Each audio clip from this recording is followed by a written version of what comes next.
Hello, I'm Kim Dodsworth, Queensland storyteller. Today's story, The Sniper, is about the Civil War in Ireland. The author, Liam O'Flaherty, 1897 to 1984, actually fought on the Republican side in 1922. So he writes with personal knowledge of the tragedy and futility of war, and civil war in particular. The long June twilight faded into night. Dublin lay enveloped in darkness, but for the dim light of the moon that shone through fleecy clouds, casting a pale light as of approaching dawn over the streets and the dark waters of the Liffey.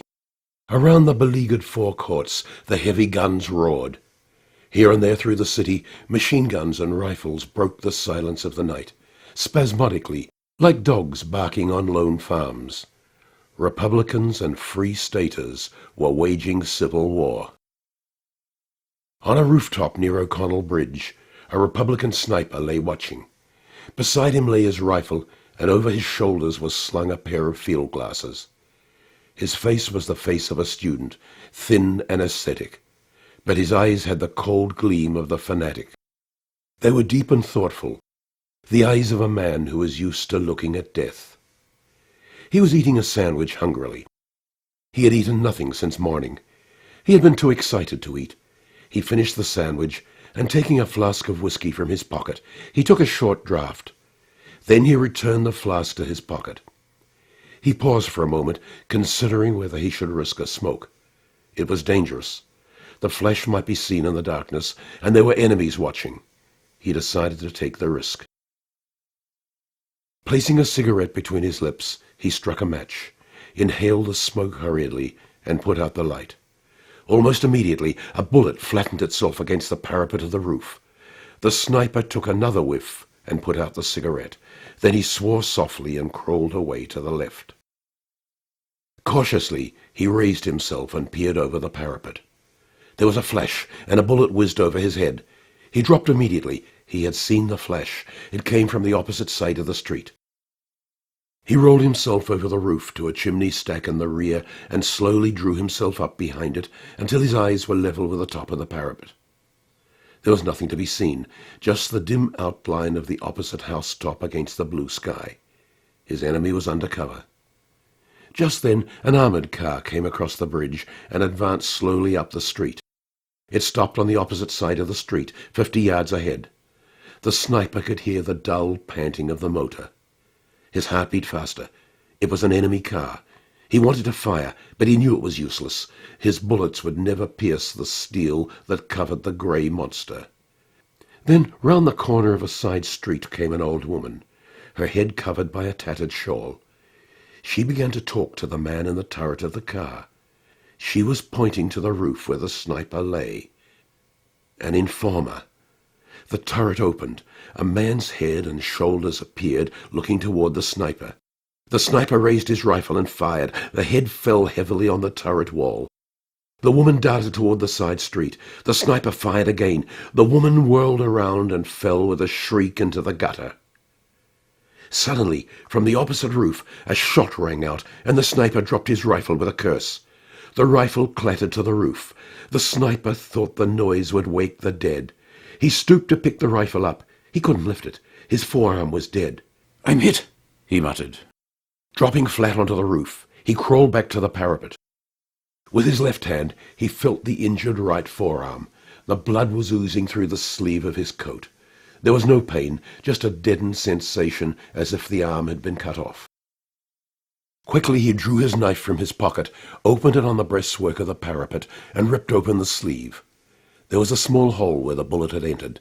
On the other side there was no hole. The bullet had lodged in the bone.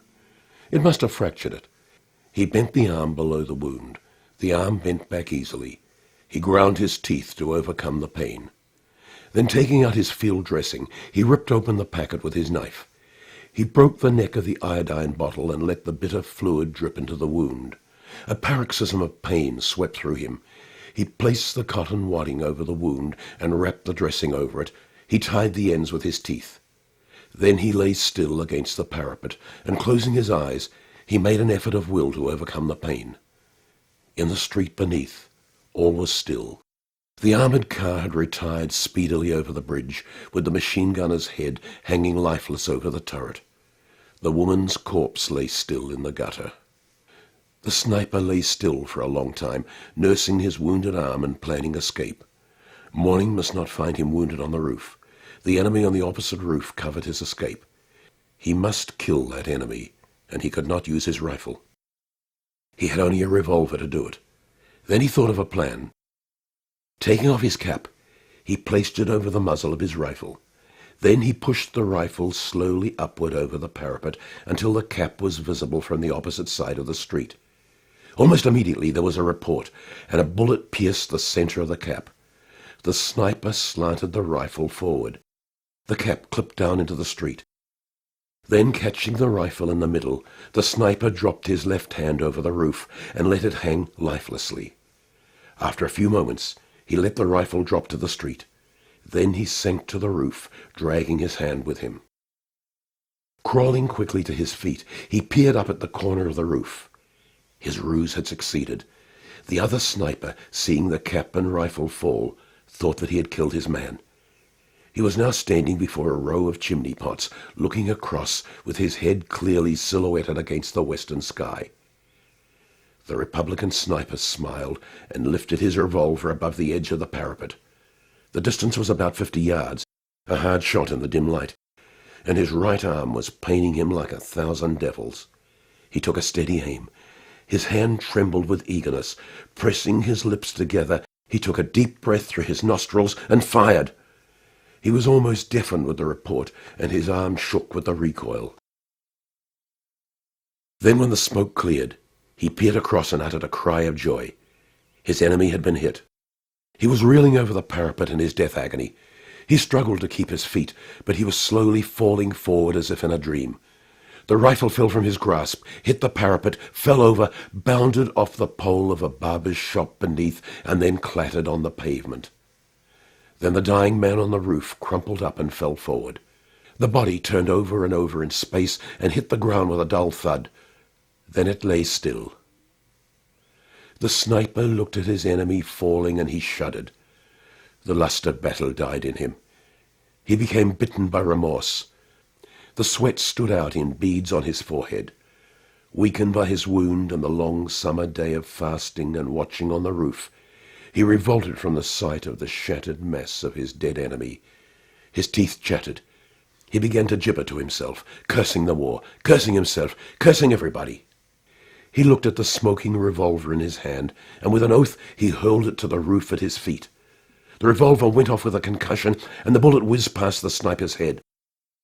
He was frightened back to his senses by the shock. His nerves steadied.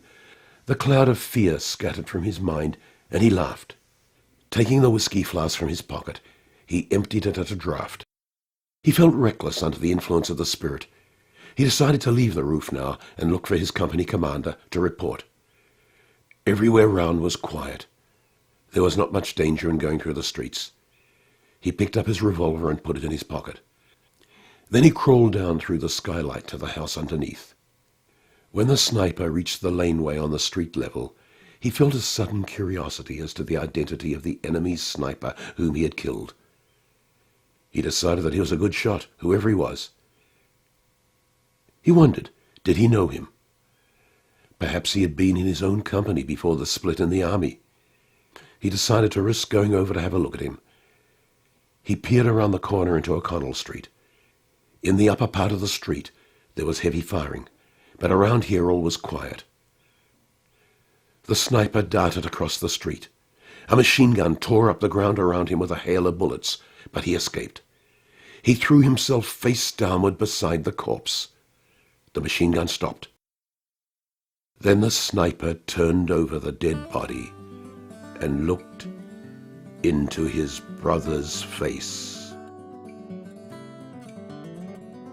I hope you've enjoyed The Sniper by Liam O'Flaherty. I'm Kim Dodsworth. I'll be back this time next week with another short story of quality.